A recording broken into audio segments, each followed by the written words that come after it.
In today's episode, I'll talk about two interesting stories. In the first story of the day, I'll talk about why companies like Google and Meta are suddenly facing big legal battles and how it could change the future of big tech as we know it. And in the second story of the day, I'll talk about why green energy transition is not really moving as fast as we might think and what's exactly slowing it down. Welcome to the Daily Brief Show by Zerodha, where our aim is to cut through the noise and simplify the biggest news and stories in the financial markets in a way that is easy for all of us to understand, yet one level deeper as compared to your traditional news channels. I'm your host Anurag Bansal, and today is Tuesday, the 22nd of April. By the way, before I begin, I just wanted to say that today is a very special day for us because our YouTube channel just hit 100,000 subscribers. It's been about a year since we've been doing this, and it's been a phenomenal journey for everybody in the team. We have a team of researchers and writers, and also a really good team of editors that actually help us put all of this together every single morning for you. So on behalf of the entire team that works on the Daily Brief and Markets by Zerodha as a channel, thank you so much if you subscribe to the channel, and also thank you if you watch us every single morning.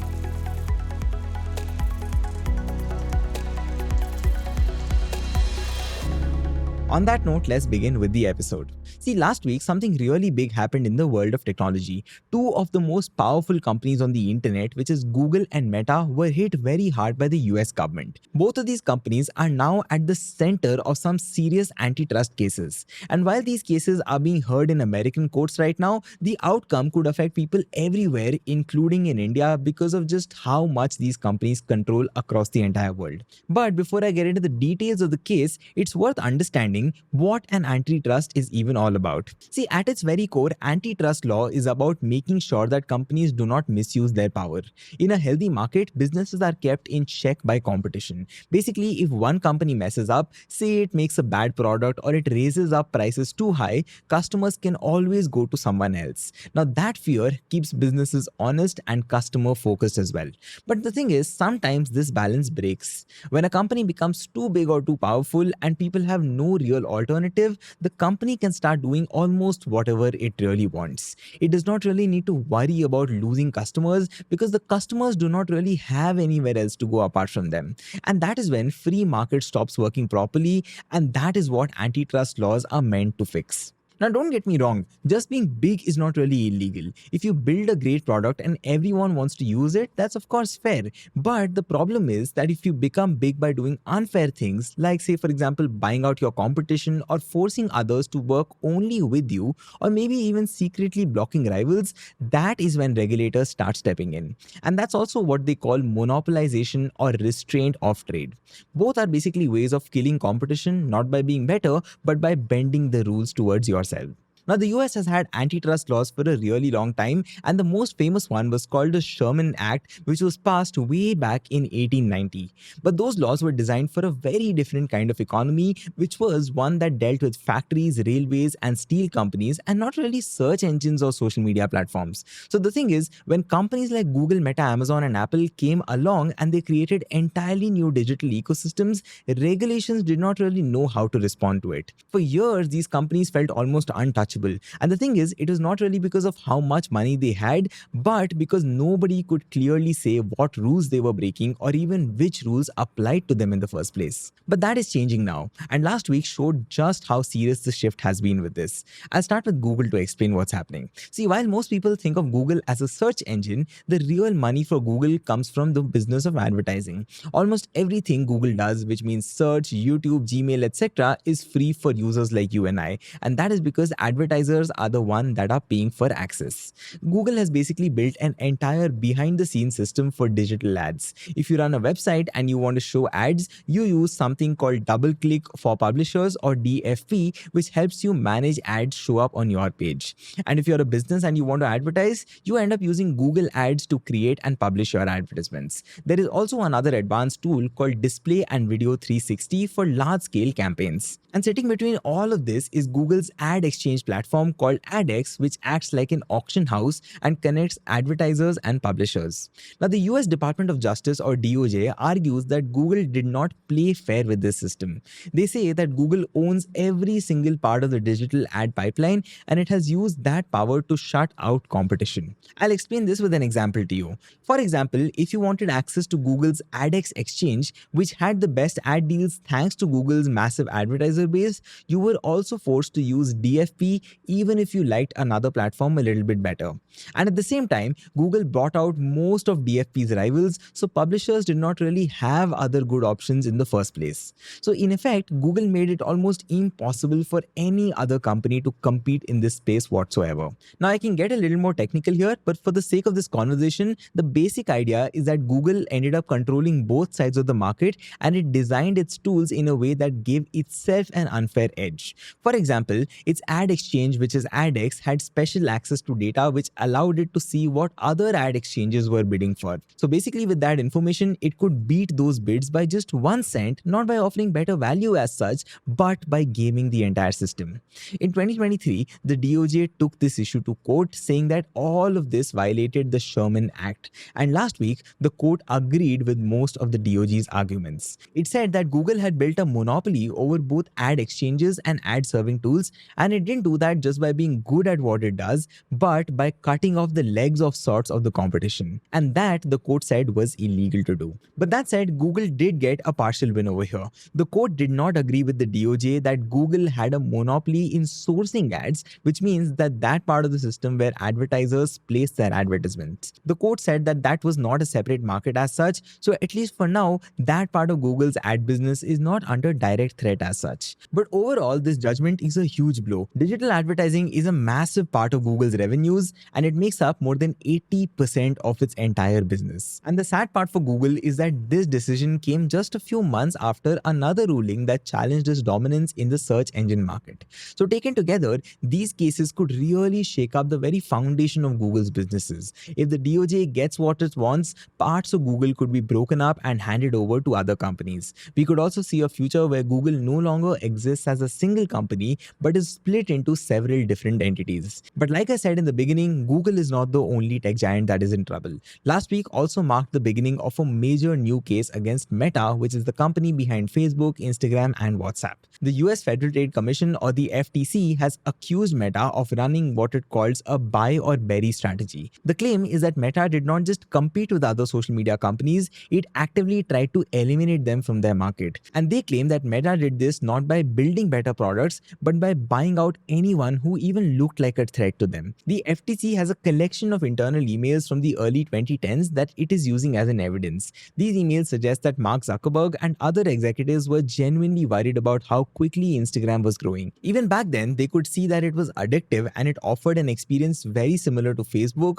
possibly even a little bit better than it. So instead of fighting Instagram head-on, they actually decided to acquire it altogether. And that decision, the FTC argues, was not about improving Facebook's product, but was more about removing a threat from the market. WhatsApp also followed a very similar story according to them. It was doing a little bit better than Facebook Messenger, and it had become the go-to messaging app in many parts of the entire world. So Facebook bought that as well. And according to the FTC, Meta did not even stop here. It also ran surveillance operations through various apps in order to track what people were using and also to see if any new platform might grow into the next big thing. Their argument basically is that Meta was not really innovating, but was actually eliminating people from competition. But now, in order to really prove that Meta broke the law, the FTC needs to show something very specific, which is that Meta has a monopoly. And that is actually much harder than it sounds. Because then the question becomes, what is really the market for social media like? Is it just apps like Facebook and Instagram, or does it also include things like YouTube, TikTok, Netflix, or basically anything that competes for your attention?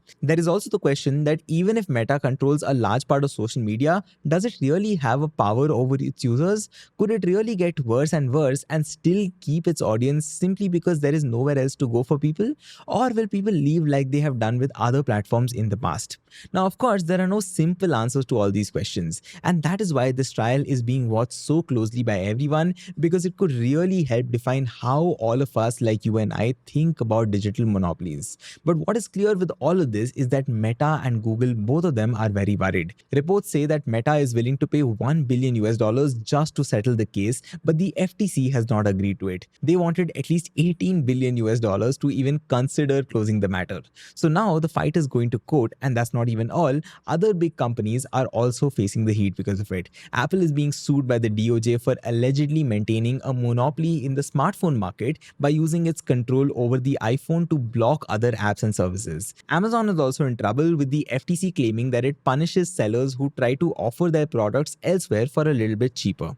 And these are not isolated incidents as such. Over the last few years, regulators in the US have finally started pushing back on the power that big tech has accumulated. During Joe Biden's presidency, the DOJ and FTC both became more aggressive on this particular front. And while Donald Trump had a reputation for being more business friendly, even his administration did not stop the pressure. And despite big tech companies trying to build close ties with him, that has not really stopped the cases from moving forward.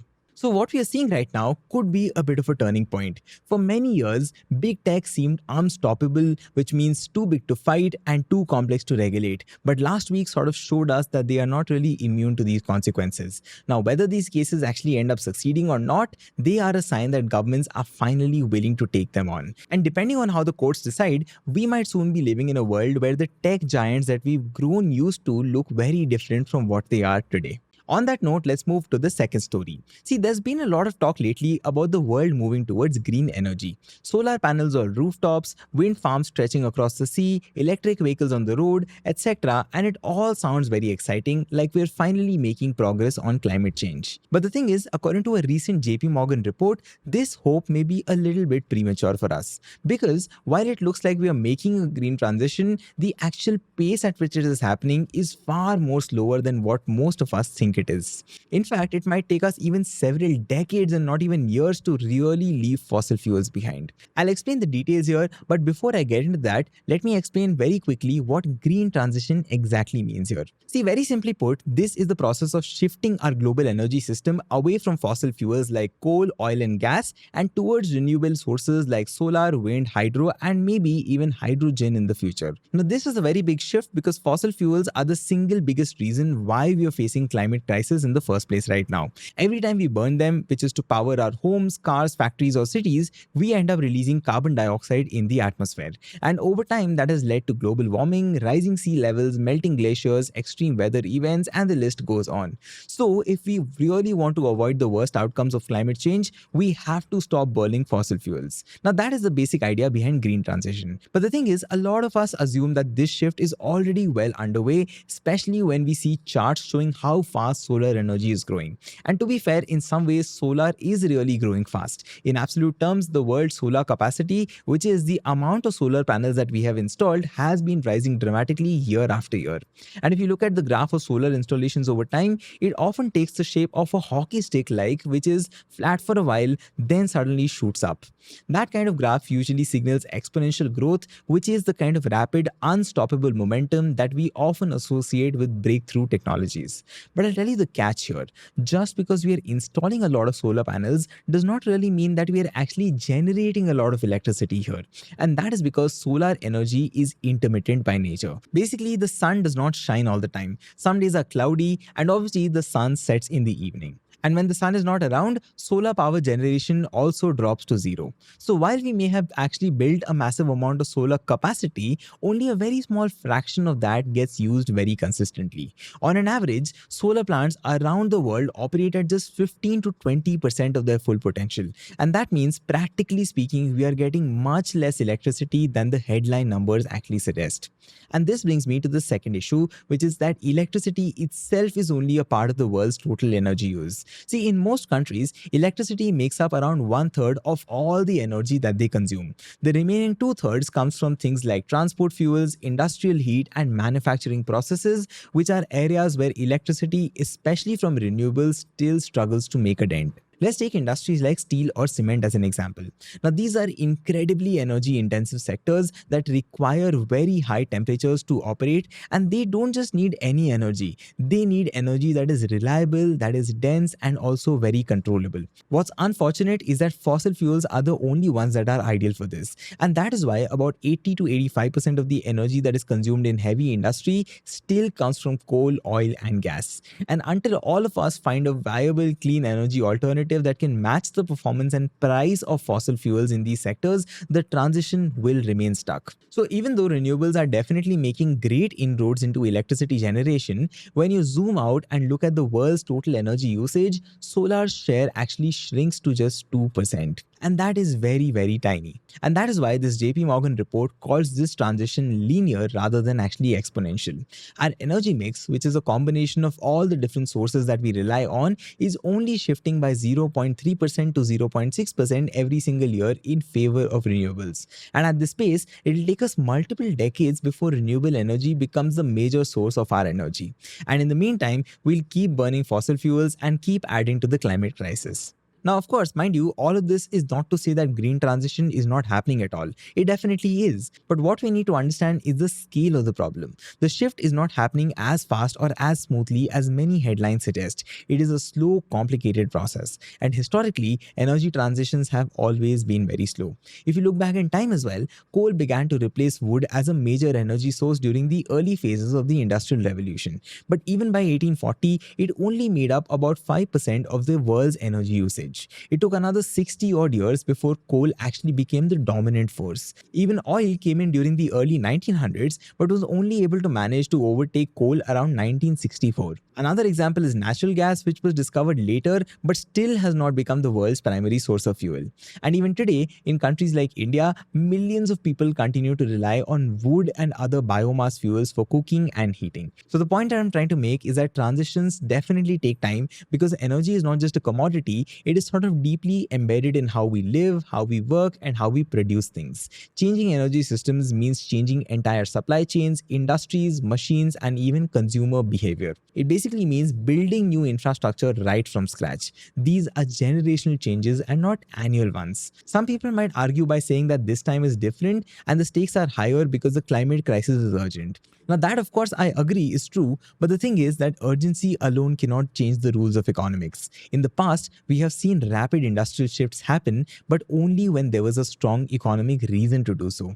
One example the report points out is steel production. In the mid-20th century, steel makers moved away from inefficient open hearth furnaces to modern electric arc furnaces. And that change happened in just 2 decades, which is a very, very short time for such a massive size of industrial shift. But the primary reason for that was that this method was cheaper and used far lesser energy. It made business sense basically. And with green energy, we are not quite there yet. In some places, solar and wind have become cheaper than fossil fuels for sure, especially when the sun is shining or the wind is blowing. But the thing is, globally, renewables still come with additional costs like building storage systems to deal with their intermittency or maintaining a backup fossil fuel plant in times when renewable energy generation drops. And the more we continue to rely on them, the more fragile the system becomes over time. Let's take Europe as an example here. See, over the last few years, many European countries have pushed very hard towards renewable energy. And today in countries like Germany, renewables make up about half of all electricity that is generated. But the thing is, it has not really brought prices down. In fact, energy prices across Europe have actually risen sharply, and in some cases, they are now 5 to 7 times higher than that in India.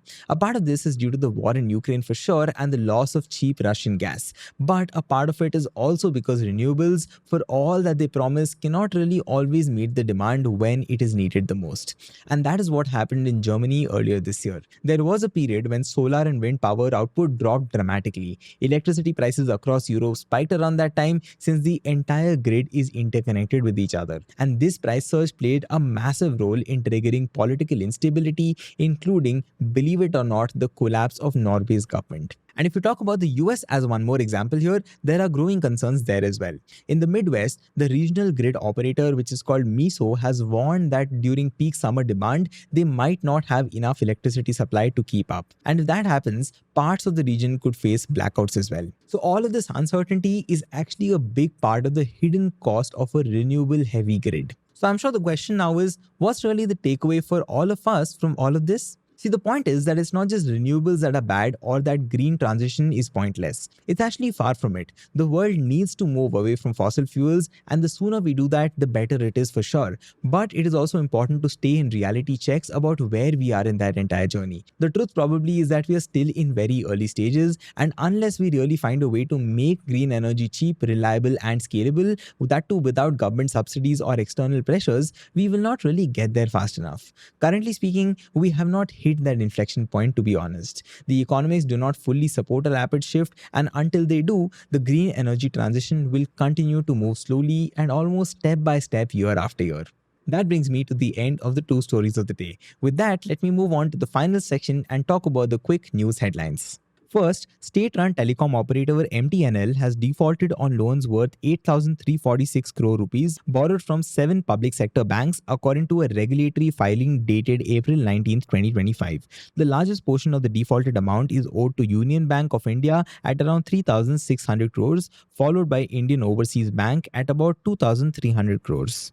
Second, Bharat Heavy Electricals Limited or BHEL posted a 19% rise in revenue for FY 2025, reaching about 27,350 crore rupees, supported by strong order inflows worth 92,534 crore rupees during the year. Out of this, 81,349 crore rupees came from the power sector, while about 11,185 crore rupees was contributed by industrial segments including transportation, defense, and process industries. Third and the final one for the day, India's average crude oil import price fell to a 47-month low of $68.34 per barrel in April 2025, down 5.6% from $72.47 in March, according to the Petroleum Planning and Analysis Cell. This marks the lowest level since May 2021. Despite the price dip, India's import composition in FY 2024 was dominated by SAR crude at 78.5%, with sweet crude accounting for just 21.5%. That's all the news and stories I have for you today. I hope you enjoyed this episode. This is your host Anurag Bansal signing off. I'll see you tomorrow. Take care and goodbye. Disclaimer: this content is for informational purposes only. None of the stocks, brands, or products mentioned are recommendations or endorsements.